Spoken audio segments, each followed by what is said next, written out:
Am Fuße des Stromboli. Wir gehen auf 300 Meter Höhe, das heißt hier diese vordere Kante. Da ist der Weg, siehst du, wie steil der ist? Ja, also ich war jetzt selber noch nicht hier, deswegen weiß ich jetzt nicht ganz genau, wo der Weg lang geht. Als Reiseleiterlehrling hatte Jonas die Aufgabe, die Gruppe wohlbehalten auf den Vulkan zu führen. Der Aufstieg war nicht immer leicht, aber pünktlich zum Sonnenuntergang erreichten sie die Aussichtsplattform am Krater. Ja, Leute, auf eine geile Tour, auf uns, auf eine geile Gruppe und auf einen geilen Sonnenuntergang. Und wir sind das geilste Team der Welt! Das war für uns so der vulkanologische Orgasmus. Und es geht brodelnd weiter. Hier kann man sich, wenn man nicht aufpasst, gut verlaufen. Straße ohne Ausgang. Wow. Das wird jetzt viele, viele Meter umsonst gehen. Aber gehen Sie mal mit. Mal schauen, wann Sie es merkt. Feedback heißt, du hältst die Klappe, ich rede. Ich dachte, hier puncto Kritik von Andreas, eine Fehleinschätzung möchte ich einfach so nicht stehen lassen. Und ich glaube, die Zuschauer können sich da einfach ein eigenes Bild dazu machen. Arbeiten, wo andere Urlaub machen. Als Reiseleiterin oder Reiseleiter. Dieser Traum kann bald in Erfüllung gehen. Für Nathalie, die Sozialassistentin. Jonas, den Lehrer. Melanie, die Studienassistentin. Ralf, den Buchhalter. Anna, die Krankenschwester. Und Felix, den Tischler. Ihn müssen sie überzeugen. Ich bin Andreas Damson. Ich bin der Ausbilder und ich habe den geilsten Job der Welt zu vergeben. Doch so ein Job fällt nicht vom Himmel. Im Bootcamp im Münsterland müssen verschiedene Challenges gemeistert werden. Das ist doch gar nicht wahr, wir sind noch nie zusammen gefahren. Ich war der Erste. Frust und Tränen sind vorprogrammiert. Ist nicht schön. Wer wird sich am Ende durchsetzen und den geilsten Job der Welt bekommen? Diejenigen, die am Ende das Ding gewinnen wollen, die müssen halt durch verschiedene Höllen durch, um am Ende ins Paradies zu kommen. Und für die nötigen Challenges wird er sorgen. Andreas Damson, Experte für Gruppenreisen und Coach für ReiseleiterInnen. Mehr als 1000 von ihnen hat er schon ausgebildet. Er hat 130 Länder bereist und in über 30 Jahren unzählige Gruppen an die eindrucksvollsten Orte der Welt geführt. Sein Motto: Reisen zum Leben, lebe um zu reisen. Heute sind Nathalie und Melanie die Reiseleiterinnen und müssen sich bei einem Ausflug auf die Insel Panarea beweisen.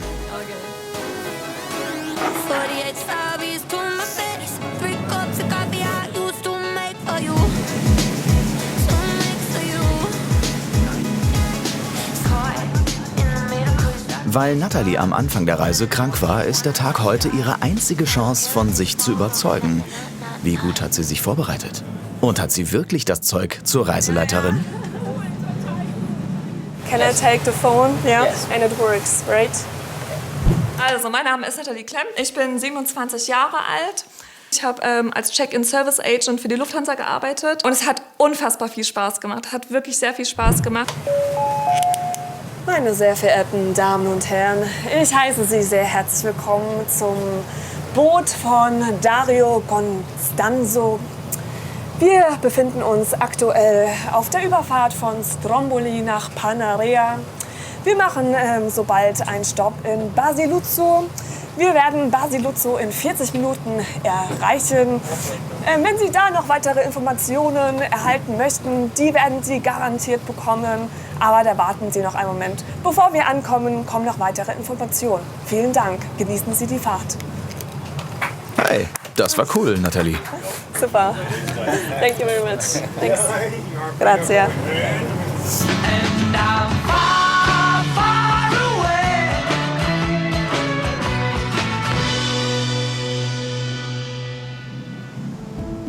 Melanie hatte in ihrem Bewerbungsgespräch erzählt, dass sie gerade in Trennung lebt und sie mit dieser Reise auch die Hoffnung auf einen Neuanfang verknüpft. Wie ist es für dich, so allein unterwegs zu sein? Ja, ich habe es jetzt so ein bisschen verwunden. Also da ist mir das so bewusst geworden, dass das seit, kann eigentlich sagen, fast 30 Jahren, das erste Jahr nicht ganz, aber so 25 Jahren das erste Mal ist, dass ich so ohne meinen Mann unterwegs bin. Und das war schon ein komisches Gefühl. Aber das Schöne ist ja, also ich habe noch eine total gute Beziehung zu ihm. Und das macht es ja irgendwie auch einfach. Und es ist für mich jetzt einfach auch mal schön so, also es ist auch schön, ne, jetzt einfach mal so für mich, also nicht, dass ich das nicht auch gern mit ihm gemacht hätte, aber alleine ist jetzt einfach mal auch gut für mich, um einfach den Kopf frei zu kriegen und genau. Im Bootcamp war Melanie anfangs noch sehr angespannt, was auch mit ihrem Beruf zu tun hat. Sie arbeitet als Studienassistentin in der Kinderonkologie und kann eigentlich nur bei ihrem Hobby, dem Tanzen, abschalten.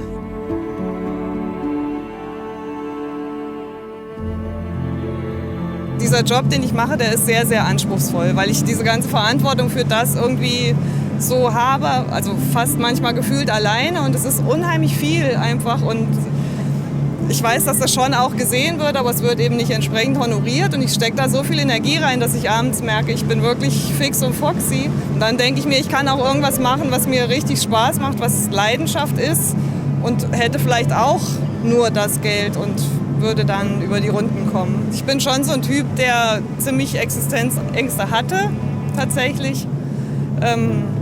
Das hat auch so ein bisschen dann irgendwie so in diese Trennungsgeschichte gespielt und jetzt habe ich aber viel an mir gearbeitet und habe, durch Yoga und alles, was man einfach so machen kann, um einfach mal positiv umzudenken, konnte ich das ein bisschen ablegen. Also dass es jetzt nicht mehr so extrem ist, also dass ich einfach jetzt mehr im Jetzt und Hier lebe und nicht als denke, mein Gott, was ist denn dann, wenn ich so alt bin, weil wer weiß, ob ich überhaupt so alt werde. Ich meine, das sind halt so Sachen.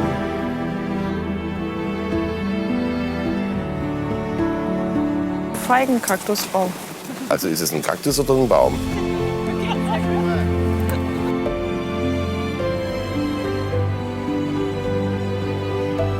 Ich hatte auch ein Blumenkränzchen. Steht's mir denn? Ja. Ich glaube, ich komme da immer ein Stück weiter hin, eine Entscheidung zu treffen, was zu ändern. Ist der geilste Job der Welt für Melanie vielleicht der ersehnte Neuanfang?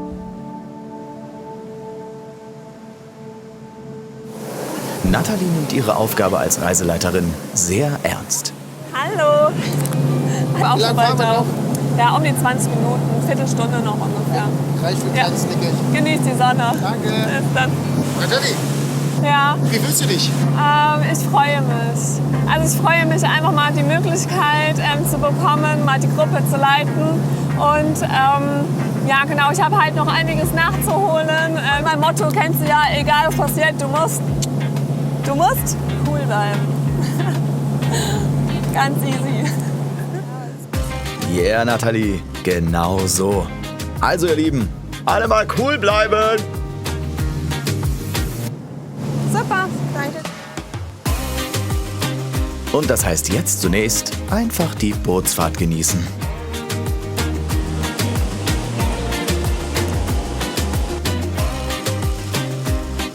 Ich bin der König der Welt.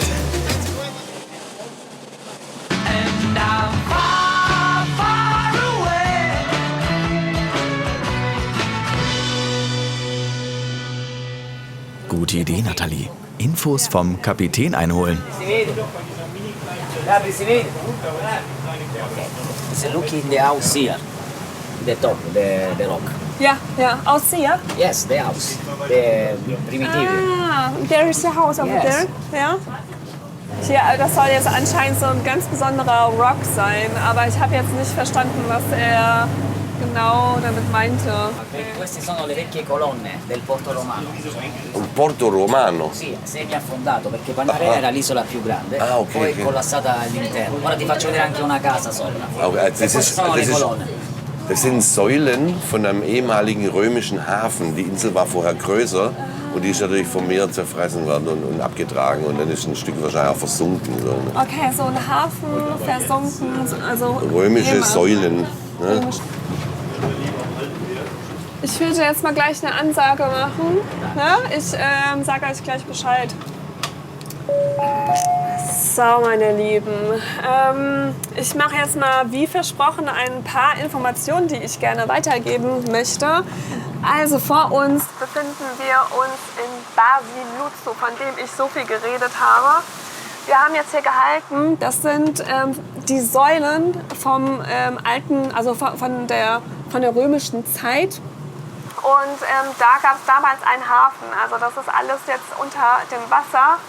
Genau, und ich würde gerne noch mal ein bisschen zu Basiluzzo sagen. Also wir befinden uns jetzt insgesamt 4 Kilometer nordöstlich von Panarea. Basiluzzo und allgemein die ganzen 5 Felsen gehören also eigentlich zu Panarea. Das war damals ein Vulkan gewesen und ist durch die Zeit auseinandergegangen. Und ja, es war damals vor vielen Jahren besiedelt gewesen. Und es gab einen sehr reichen, ja, ich sag mal, römischen Mann, der hatte dort eine Villa gehabt. Und man sieht auch bei Basiluzzo noch so ganz alte Reste von Mosaikboden. Und 5 Meter unter dem Wasser, da werden wir auch noch mal vorbeifahren, befindet sich dann auch noch mal ein kleines Bootshaus. Also wie ihr seht, wir sehen einfach nur kleine Teile oben drauf, aber hier unten drunter passiert richtig, richtig viel. Und wir können uns heute wirklich auf einiges freuen. This is the volcan on the sea. The look at the front. Ah, the front. Ah, the top, isn't it the top? Ah, it is the top. Andreas. Vor euch seht ihr einmal die Spitze vom Vulkan. Ja, also unten drunter ist es einfach um Weiten größer und noch viel gigantischer. Aber so sehen wir zumindest wenigstens noch mal einen Teil vom Vulkan. Ci sono 3 bocche qui, Du siehst also die Blubberblasen, ne? Qua, guarda, 3 bocche. Und da, guck mal, da siehst du die Blubberblasen und man riecht sie auch schon. Du siehst direkt, da, wenn du da raus, da 3 Schlote, wo es rauskommt. Ja. Siehst du da, die Dinger? Ja. Diese hellen Flecken, wow. Also, wenn ihr gerade mal beim Boot nach vorne guckt und auf der rechten Seite, ihr seht so Blubberblasen. Also, da seht ihr, dass der gerade aktiv ist und allgemein seht ihr mehr Blubberblasen allgemein. Und wenn ihr einen tiefen Atemzug mal nehmen solltet, werdet ihr wunderbar Schwefel riechen können. Aber einfach wirklich faszinierend zu sehen, dass der aktiv ist, auch hier auf dem Wasser und dass man das auf der Oberfläche sieht. I wanna dance by water beneath the Mexican sky. Drink some margaritas by swinging blue lights. Listen to the mariachi play at midnight. Are you with me? Are you with me? So, ihr Lieben, also vor uns auf der rechten Seite sehen wir einmal die Insel oder der Felsen Dattilo. Dort machen wir einen Badestopp von insgesamt 20 Minuten. Dürft ihr gerne reinspringen, dann würden wir im Anschluss da weiterfahren. Und dann würde ich euch auch noch mal Informationen geben, wie es weitergeht. Danke. Ja, ihr Lieben, dann mal ab ins Wasser mit euch. Are you with me?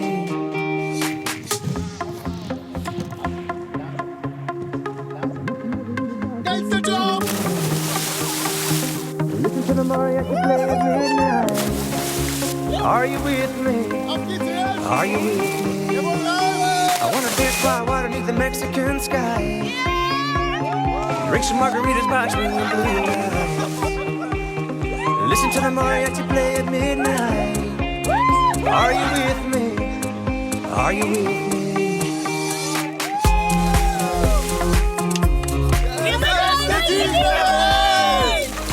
Und Melanie, was machst du sonst so montags morgens? Montagmorgens. Da sitze ich in meinem Büro und arbeite. Und was ist besser? Na, hallo. Dreimal darfst du raten. Ob ich glücklich bin? Ist das eine Frage? Ernst gemeint? Ja, natürlich. Reicht das hier für den Körper? Könnte natürlich einer werden. Water beneath the Mexican sky. Drink some margaritas by swinging blue lights. Listen to the mariachi. Erfrischt und sonnengebadet geht es nun auf die Insel Panarea. Mit dem nächsten Programmhighlight. Okay, ihr Lieben, heute machen wir eine Westküstenwanderung. Erstmal mit einer Aussicht und zum Schluss sind wir bei einem prähistorischen Dorf, Capo Milazese. Da dürft ihr euch auch wirklich sehr darauf freuen.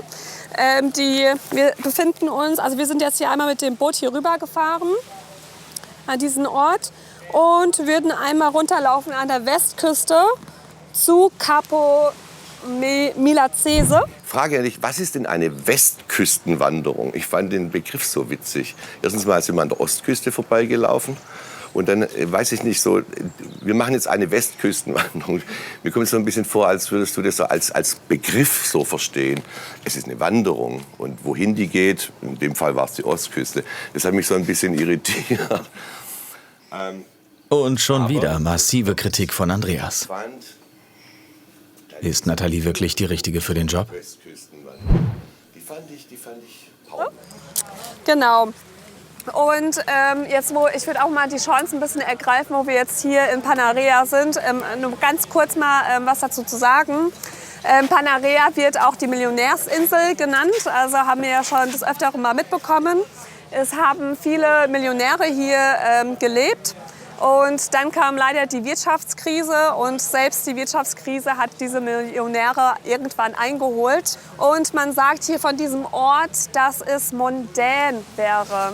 Das heißt so viel wie, dass es mit extravaganter Eleganz geprägt ist. Und ich schätze mal, dass wir einfach mal durchlaufen und das einfach auf uns wirken lassen können. Ja, weil das einfach so ein historischer Ort ist und einfach nochmal besonders ist einfach von der Art und Weise, wie es gebaut wurde. Genau, und würde ich mal sagen, dann geht's los und ja, ich freue mich auf die Wanderung. Genau.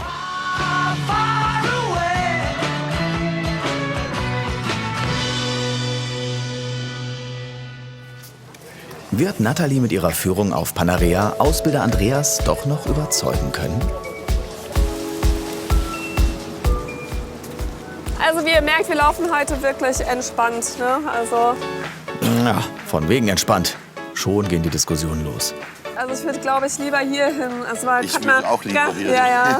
Weil- Du auch, ja. Ich wollte mal antäuschen und gucken, ob ihr fit seid. Aber du bist fit, gell? Also gehen wir hier lang? Ja, ich bin fit. Cool, super, merke ich. Ich bin der Bessere, ich bin nur faul, ich möchte nicht umsonst irgendwo hinlaufen. Ja, okay, super, machen wir. Na endlich. Die beiden sind sich ausnahmsweise mal einig. Nicht vielleicht besser da lang? Also das ist sehr lieb, aber meine App sagt mir dort lang. Okay. Ja, ich glaube, ich würde mal nach der App. Ja? Okay, also ich würde einmal hier lang gehen. Kleiner Fehler, aber das sind nur ein paar Schritte. Die haben das sicher alles umgebaut. Ja, auf jeden Fall. Also daran lag's. Hier,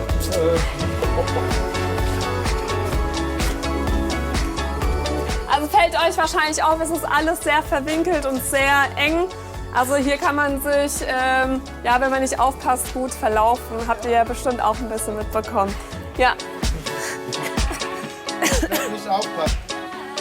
Wie gut, dass Nathalie die Orientierung behält.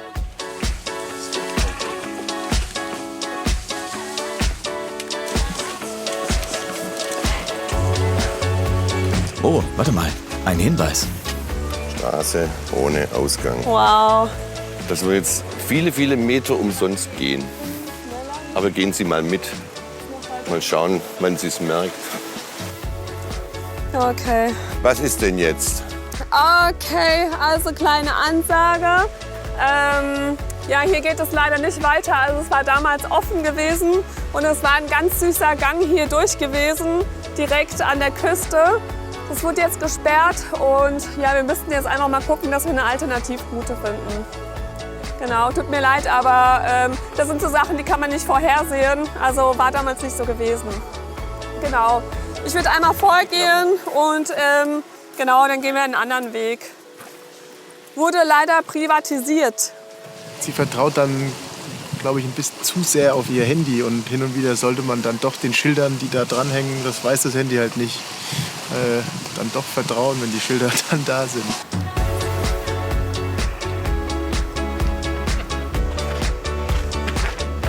Macht das jetzt auch?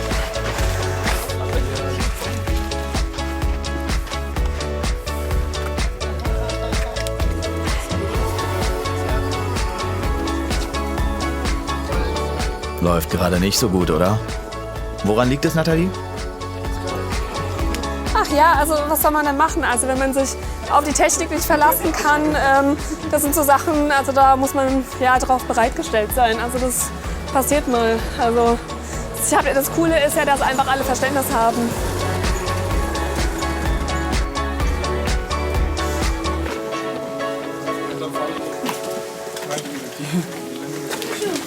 Ja, ich will euch immer wieder ein, keine Sorge.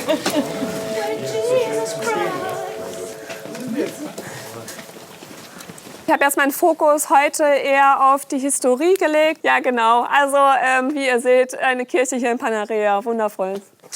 Können wir rein? Ja, also im Moment muss man gerade schauen wegen der Zeit. So, da ist die Tür offen. Kann man schneller schauen als im App. Andreas, also es wäre ganz dankbar, wenn wir ein bisschen weitergehen. Weil du gerade gesagt hast, ja, also dann bin ich drin. Okay, dann nein. Mal gucken. Andreas, kommst zurück. Oh, guck mal, ein Mosaik. Das ist Petrus der Fischer, Simon. Wow, Oha. toll. Oh, muss ich gerade machen. Gut, dass wir das noch gesehen haben. Ja, Gott sei Dank, ne? Okay. Und ich würde mal sagen, weiter geht's. Zu Hause sitzt Nathalies Freund und drückt die Daumen. Was hält er von deiner Teilnahme hier?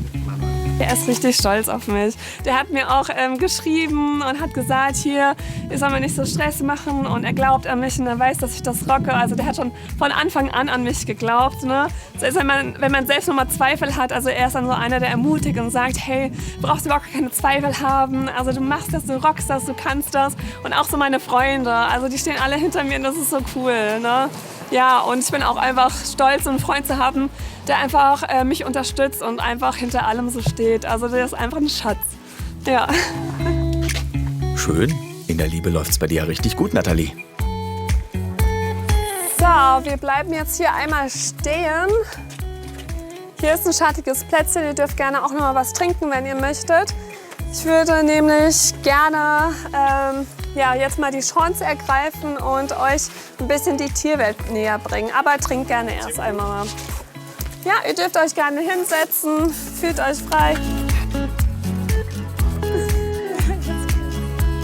Sag mal, meinst du, wir können hier wirklich sitzen bleiben? Oder ist das nicht irgendwie ein bisschen tricky mit dem Verkehr? Wenn ein Auto kommen sollte, es wird euch keiner überfahren. Andreas, auf dich passe ich besonders auf dann. Ja, musst dir keine Sorgen machen. Sie hat mich auf dem Kicker, kann das sein? Nee, ich hab dich nicht auf dem Kicker. Ich hab dich besonders gerne. Oh, sie hat mich lieb.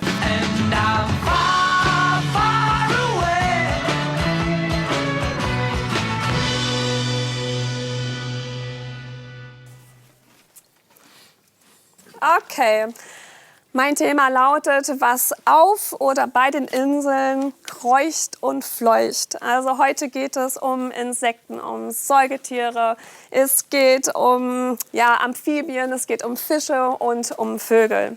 Und zwar gibt es ganz stark vertreten einmal so Springschwänze, nennen die sich.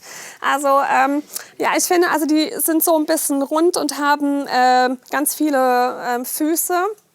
Und warum die so heißen, ist einmal, weil die so eine Sprunggabel haben. Ne?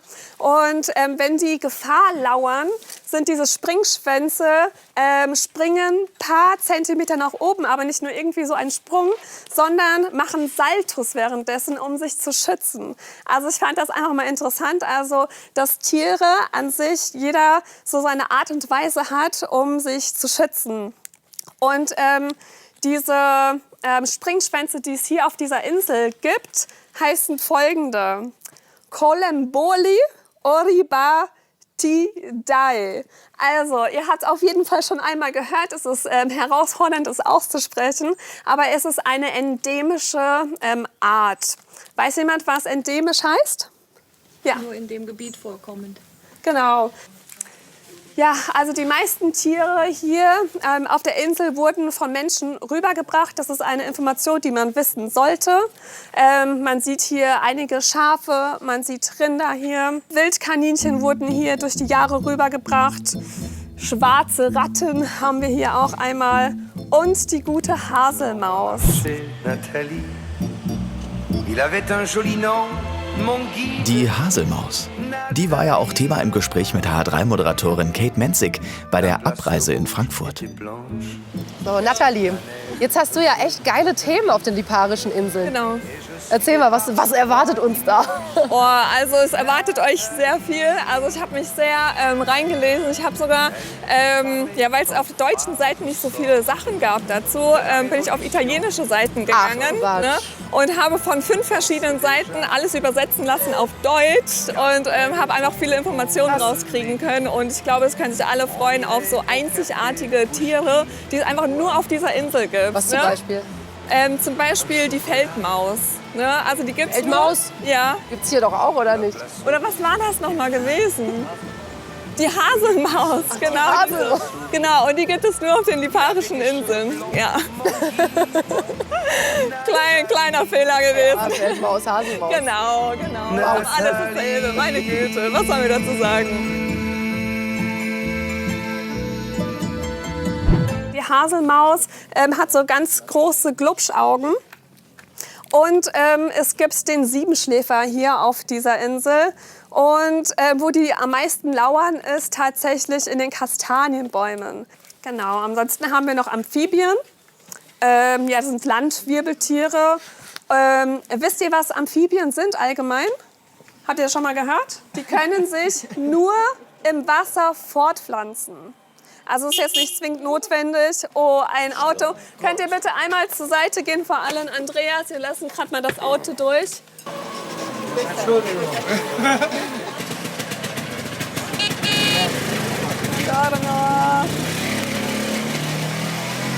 Ja, blöd aber auch mit den Autos. Da wird Andreas bestimmt wieder rummeckern. So, dann zu den Fischen. Ja, obwohl so viele Fische hier gejagt werden, gibt es trotzdem einfach eine große Vielzahl von Fischen. Ich meine, wir hatten ja schon die Möglichkeit, hier Fische zu essen, wie zum Beispiel den Schwertfisch. Wie groß wird der Schwertfisch? Mit Schwert oder ohne Schwert? Also ganze Schwertfisch. Ja, das gehört ja zum Schwertfisch. Also ja, genau, auch mit einem Schnabel. 3. Ja. Ich habe ein bisschen mehr zu bieten und tatsächlich werden die bis zu 4 Meter groß. Ne? Und als wir das dann auch auf dem Tisch hatten zum Essen, fand ich das einfach so faszinierend, weil ich mir dachte, wahrscheinlich war es einfach ein Schwertfisch und wir wurden alle satt davon. Also wirklich faszinierend. Von 4 Meter kannst du schon mal sagen. Ansonsten gibt es noch Flügelfische. Ich habe die ganze Zeit Ausschau gehalten, ob wir irgendwelche sehen. Das sind einfach Fische, die über der Oberfläche vom Wasser auch für einige Meter springen können und auch sozusagen fliegen. Warum fliegen die? Ja, weil es denen Spaß macht. Also die wurden ja auch, hallo, guck mal, wie die Delfine. Die Delfine, die springen ja auch aus dem Wasser heraus. Nicht, weil die das müssen, sondern weil die Spaß daran haben. Nathalie, ja, ich habe ziemlich viel aufgeschrieben, weil mir bei dir echt viel aufgefallen ist. Und genau, ein bisschen mehr vielleicht Genauigkeit bei den Informationen. So manchmal sind die so ein bisschen rausgehauen, da hätte ich gerne mehr gewusst. Beschäftig dich mal detaillierter mit den Inhalten, wo immer du hingehst. Aber das ist, nee, pass auf, Feedback heißt, du hältst die Klappe, ich rede. Keine Diskussion, wir reden nachher drüber. Nathalie? Ja, darf ich trotzdem gerne noch mal was sagen? Okay. Das ist wichtig. Was brennt dir auf der Seele? 2 Minuten? Okay, also ich dachte hier puncto Kritik von Andreas in Freckenhorst. Ne? Also das ist so eine Sache. Ich dachte, ich lasse es wirklich hinter mich, aber ich möchte trotzdem ein Statement dazu geben. Stimmt ja. Das war ja Nathalies Führung durch Warendorf. Andreas lobte zwar ihre umsichtige Art, aber sie fühlte sich von seinen Bemerkungen tief getroffen. Ja, ich würde mal sagen, hier sieht es eigentlich ganz schön aus. Es hat diesen Hintergrund. Ich habe einfach meinen engsten Freunden davon erzählt. Einfach nur ganz neutral, so was für eine Kritik ich bekommen habe. Als auch mein Freund. Und die waren nicht irgendwie ganz neutral, sondern die waren sehr entsetzt und sehr sauer gewesen. Du hast eine sehr, sehr durchdringende Stimme. Die ist manchmal, in mancherlei Hinsicht, vielleicht ein bisschen, ich sage jetzt mal so, ein bisschen, also wenn ich ein altes Transistorradio wäre, dann würde es manchmal vibrieren. Okay. So ein bisschen tuned. Weil das nicht irgendwie eine Kritik war, die sehr fachlich gewesen war oder sonstiges, sondern die war sehr personal und es war eine Fehleinschätzung. Du könntest, ich glaube, Soprans singen, wenn du so hoch kämst. Aber allerdings muss man aufpassen, dass die Fensterscheiben dabei nicht zerspringen.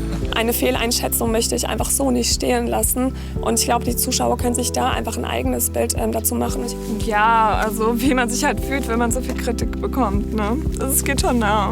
Und ich hätte mir einfach gewünscht von Andreas, dass einfach da irgendwo Reflexion passiert oder irgendwie Einsicht und dass er einfach diese Worte zurücknimmt, weil das war nicht fair und es war nicht richtig und es war nicht gut. Genau. Dankeschön. Ich glaube, es war sehr persönlich, aber ich hoffe, das war für Sie okay. Für mich ist es wichtig, solche Dinge anzuschmeißen. Ich glaube, da auch richtig gelegen zu haben, denn das Ergebnis liegt jetzt auf der Hand. Das tut manchmal weh, bestimmte Erkenntnisse, aber sie hat es aus meiner Sicht, und das hat nur so die Erfahrung, wie ich sie beobachtet habe und auch so der Dialog mit ihr, hat mir gezeigt, das hat ihr gut getan. Sie hat reflektiert. Und es sind so bestimmte Impulse im Leben, da brauchst du einfach manchmal den Tritt in den Hintern, das tut manchmal weh, aber sonst kommst du nicht vom Fleck. Ja, und bei ihr hat es wohl geklappt. Bist du dir da sicher? Ich hoffe, dass sie euch nichts anderes erzählt hat. Schneiden. Ist hier noch was zu retten?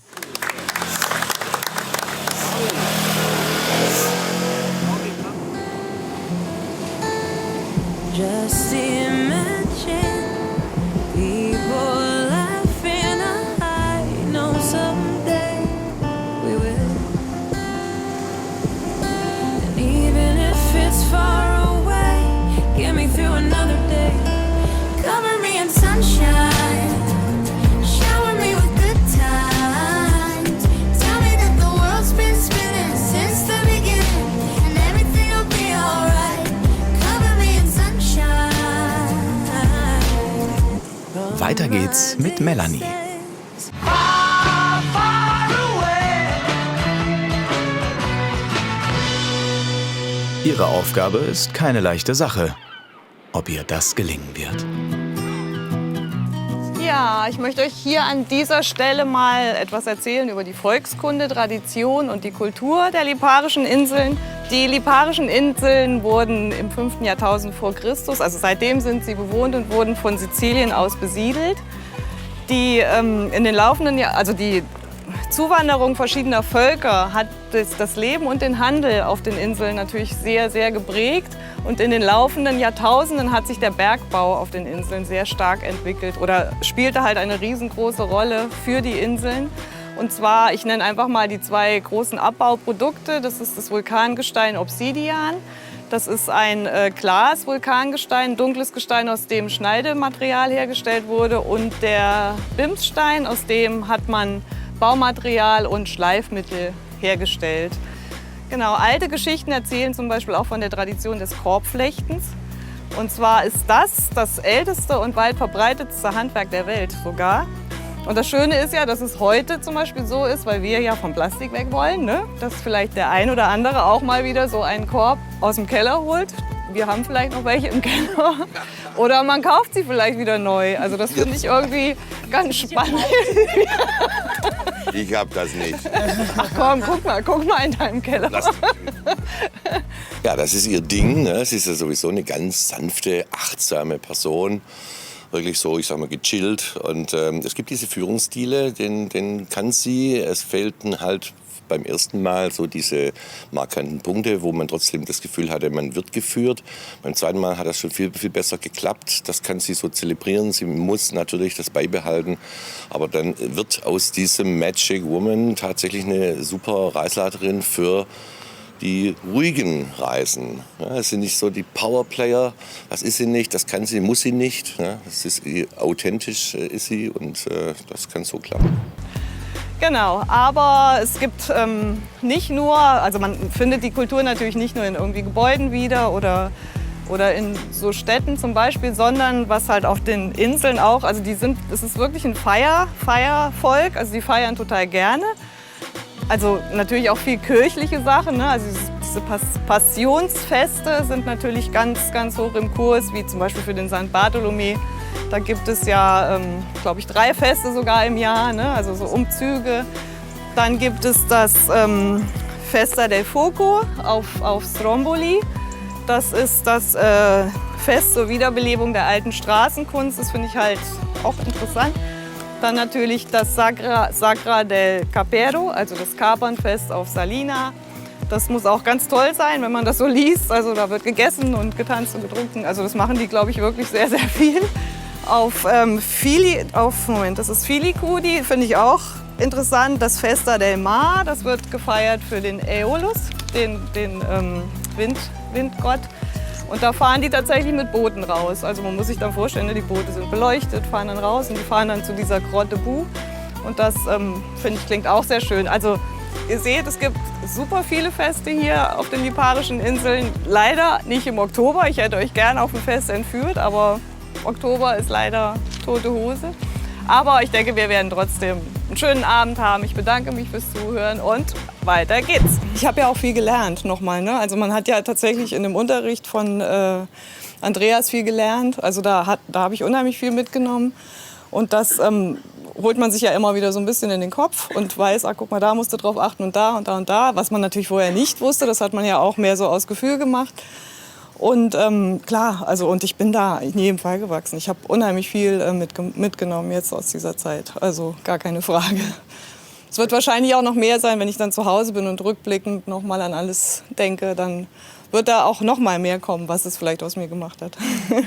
Bestimmt. Sehr schön, Melanie. Das da oben ist übrigens der Punta del Covo. Das ist der höchste Berg hier auf der Insel. Der ist 421 Meter hoch und man kann, das hat, glaube ich, Nathalie vorhin auch schon mal erwähnt, wirklich eine richtig schöne Rundtour machen. Also eine richtig schöne Wanderung und dann mit Abschluss hier am Strand und dann Essabschluss in Panarea, Puerto. Das finde ich auch total schön. Oh ja, das hört sich toll an. Melanie hat ihre Aufgabe prima gelöst. Die Insel Panarea ist auf alle Fälle eine Reise wert.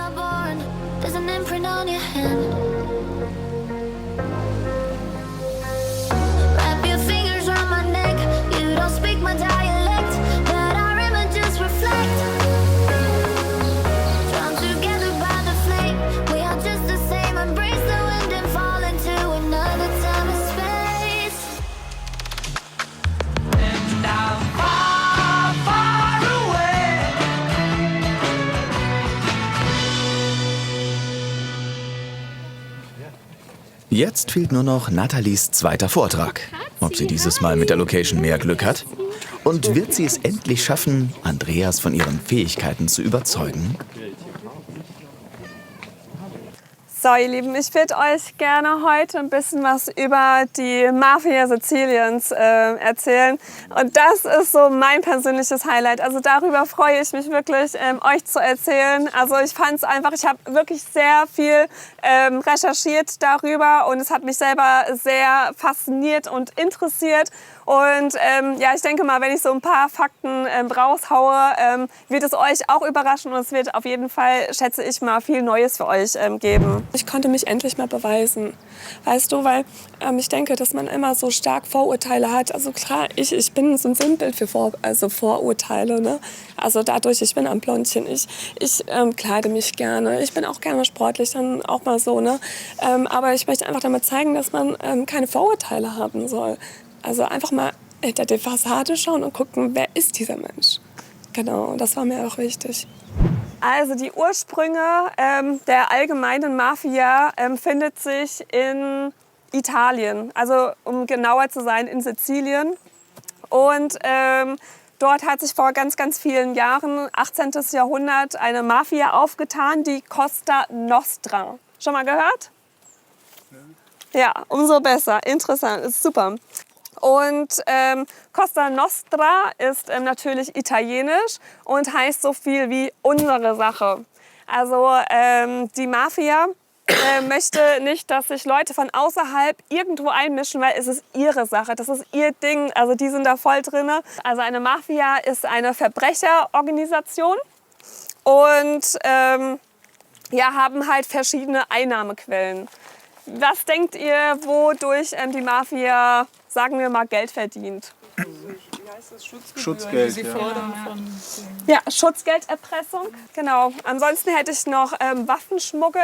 Was richtig gut geht, ist Heroin. Ja, ansonsten wird auch die Finanzwelt sehr manipuliert. Da passiert ganz viel Manipulation. Auch Subventionsbetrüge. Ich meine, das haben wir ja auch hier in Deutschland. Wenn man irgendwie was haben möchte, was gefördert wird. Man sagt allgemein, die Mafia ist bei Einnahmequellen sehr kreativ. Finde ich einfach richtig interessant. Und zwar, ich warte jetzt mal gerade, bis das Auto vorbei ist, damit ihr mich besser verstehen könnt. Oder... Schon wieder viel Verkehr. Oh, vielleicht doch nicht die beste Location. So direkt an der Straße. Warum nennen sich die Mafia Ehrenmänner? Ist es so, dass die einfach einen Ehrenkodex haben. Also die sind gegen Gewalt von Frauen, gegen Gewalt von Kindern und schützen auch Frauen und Kindern. Und ja, ein anderer Ehrenkodex ist zum Beispiel, dass die keine Frau begehren von einem anderen Ehrenmann. Das heißt, sagen wir mal, Jonas, du bist bei mir in der Mafia, bist bei mir in der Familie. Ja, genau, und sagen wir mal, ich wäre ein Mann, dann dürfte ich deine Frau nicht begehren. Ne? Also, weil das geht einfach dagegen. Was mir sehr imponiert, ist, dass sie wirklich kämpft. Sie will das. Sie braucht noch eine Weile eine Entwicklung an Personality. Auch ich sag mal, sie muss sich mit den Themen eingehender beschäftigen, um dann halt auch richtig subtil, sagen wir mal, in die Tiefe zu gehen bei den Inhalten. Sie muss dann ein bisschen ihre also sie hat ja überall Energiepunkte. Sie muss lernen, damit umzugehen, ihre Energien richtig gezielt einzusetzen, auch manchmal zu dimmen und manchmal einfach so ein bisschen, sagen wir mal, tiefgründiger zu gehen in Inhalten. Aber sie ist wirklich auf einem super Weg. Es ist klar geschuldet so dem Alter. So. Aber wenn man überlegt, so am Anfang so hat man den Eindruck gehabt, so, das It-Girl. Aber sie will das und das imponiert mir mächtig. Und ja, das Letzte ist, man darf nicht öffentlich über die Mafia reden. Was denkt ihr, was einen dann blüht, wenn man über die Mafia reden sollte? Ist offensichtlich, dann stirbst du. Der Vortrag über die hiesige Verbrecherorganisation. Ich hatte ein mulmiges Gefühl, weil du doch eine sehr laute Stimme hast und das sehr laut hinausgetragen hast und auch gesagt hast, man solle nicht so laut darüber sprechen, weil diejenigen dann... Und ja. Ja. Naja, entspannt euch. Ist ja nochmal alles gut gegangen. I wanna dance by water beneath the Mexican sky. Drink some margaritas. Wieder im Hafen von Panarea übernimmt Melanie noch einmal das Zepter. Sie hat für die Überfahrt im Sonnenuntergang eine Spontanparty auf dem Bootsdach organisiert.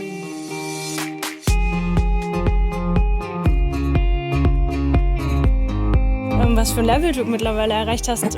Respekt, Wahnsinn, das ist toll. Und du hast Gänsehautmomente geschaffen, du hast Erinnerungen geschaffen. Das vergisst man nicht mehr. Das war Wahnsinn. Und du hast uns an die Hand genommen, hast uns geführt. Ich habe mich super wohl mit dir gefühlt. Wenn ich rückblickend in die Vergangenheit, so nach Freckenhorst oder sowas gucke, da hat man deine Unsicherheit mehr gespürt. Das hat sich so ein bisschen übertragen und das hast du verloren. Also das war gestern weg. Das war so, man hat sich komplett sicher und geführt mit dir gefühlt. Respekt, richtig gut, wirklich.